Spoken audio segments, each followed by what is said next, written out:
In the previous session, we were discussing about BMR, basal metabolic rate, and factors affecting BMR. Now we are going to discuss about specific dynamic action. Specific dynamic action is in short form called as STA. STA defined as extra energy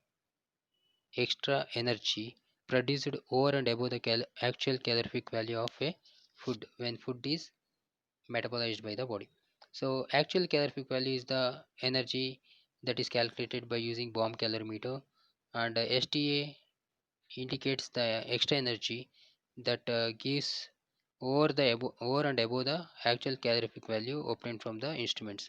So whenever the food is oxidized in the body, it gives extra energy than the calculated actual calorific value in the instrument. So the values of proteins is 30% STA, and carbohydrate for 0.05%, lipids 13%, and mixed diet 10%. So these percentages are extra that is generated in the body during oxidation process. So STA is believed to be the energy required for the utilization of food, digestion, absorption, transportation, and other process.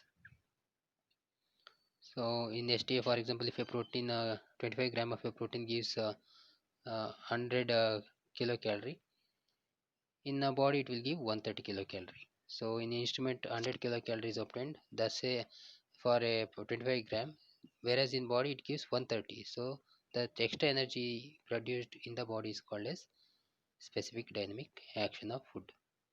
So next is energy balance. Energy balance is a condition where total calorific value of food intake is equal to energy expenditure. So you can see food intake is equal to energy expenditure.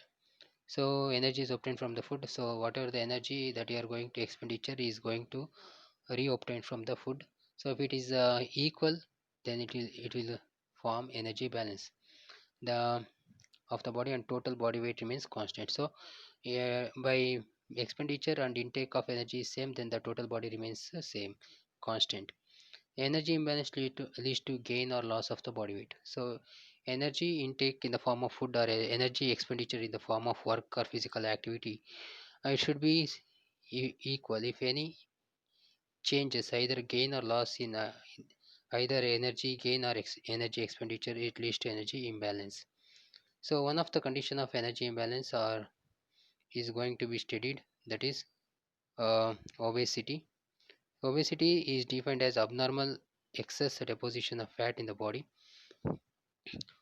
Obesity is caused due to increased size, hypertrophy, or increased number, hyperplasia, of adipocytes, or both. So you should see that the obesity which is caused by the deposition of fat, thus fat cells are going to deposit fat, and it increases the size of the cell, that is called as hypertrophy, increase in the size, whereas the number of cells may also increase, that will cause hyperplasia of adipocytes. So in some people, anyone either hypertrophy takes place or hyperplasia, or it sometimes it can both can takes place and leading to the obesity. So causes for obesity. Obesity results from a chronic imbalance between energy intake and energy expenditure. If you take more energy and if you use less energy for physical work and due to sedentary lifestyle and less physical activity, the energy is not going to be utilized, and it will get stored in the form of fat in the body. So that means glucose, which gives energy, may get converted to fat and stored in the form of fat cells. So excess consumptions more than body need, or lack of physical activity. So that's what leads to obesity. So another factor is a genetic hereditary factor also contribute to the conditions. So hypertrophy or hyperplasia may also linked with the hereditary factors. So in family, if anyone is having obesity, the next generation may also get the effect of the obesity due to genetic factors. Obesity can also result from the hormonal disorders. So our body is controlled by nervous system and also endocrine system. So nervous system certain controlling is there, whereas physiological systems, they are going to be controlled by hormones or endocrine systems. So if any uh, problems or disorders in the secretion or utilization of hormones leads to various problems. Obesity is one of the related problem. Hypotropism, less secretion of thyroid hormones. Hypogonadism and Cushing syndrome and hypopituitarism. So decreased secretion of pituitary hormones leads to obesity. So obesity genetic factors are excess food intake, lack of physical activity. There are so many factors involved with the obesity. So it differs from person to person. So what is the lifestyle and what is the genetic factors and what type of physiological system you have, then it is going to give an idea about obesity. And once you know the condition for obesity, you can treat the same with proper methods. Next is body mass index. So body mass index in short form is called as BMI. BMI is equal to W by h to the power of 2, where W is means weight, first letter weight W in kilograms, whereas height, the first letter H in meters. So the values of this weight and height is included, and then you can get the values, and those values obtained is going to be compared with the normal range. If any um, range you get that is going to be within this range or above or below this range, it will give you an idea whether the person is a lean or a normal or a obese person. So the normal range for a person of BMI is 18.5 to 25. If any person's BMI is less than 18.5, at least it tells about weakness or more than 25 leads to obesity. So ideal range is 18.5 to 25. If the BMI is above 25, the person is said to be obese. So next we are going to discuss about cooking. So cooking is one of the important topic. The process of subjecting the food to the action of heat to bring about the desirable change in food being consumed is called cooking.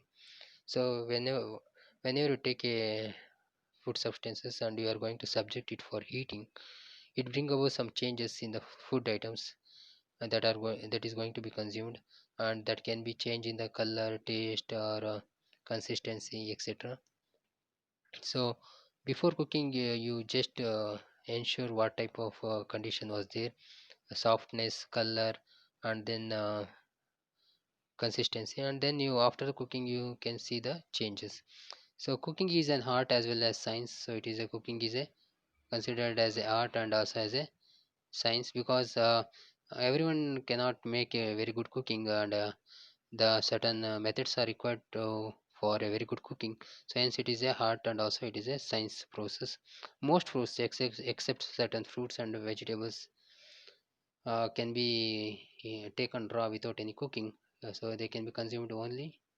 Certain can be eaten raw and some can be consumed only after cooking.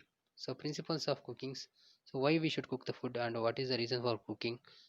The For this you should know first principle of cooking. The cooking helps in conservation of nutrients. So whatever the food nutrients we are going to consume, they should be in good form, in a not in destroyed form. So you should ensure that the cooking is going to conserve the nutrients. So during cooking, the nutrients should not be destroyed or lost, and nutritive value should not be decreased. That should be our uh, cooking principle. And uses of resources in cooking, available resources should be used in such a way that money, energy, and labor can be saved. So less money, less energy should be utilized, and also less um labor should be used.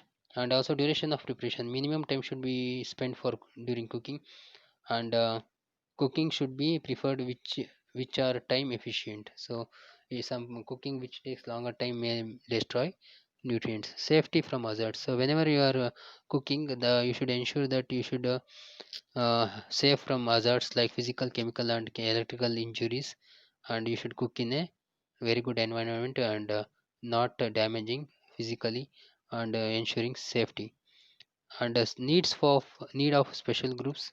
So whenever you are preparing a food, you should ensure that the food for different groups should be considered, like children's and old age people, pregnant women, and disease conditions. All these conditions you should ensure, and then only you prepare the cooking.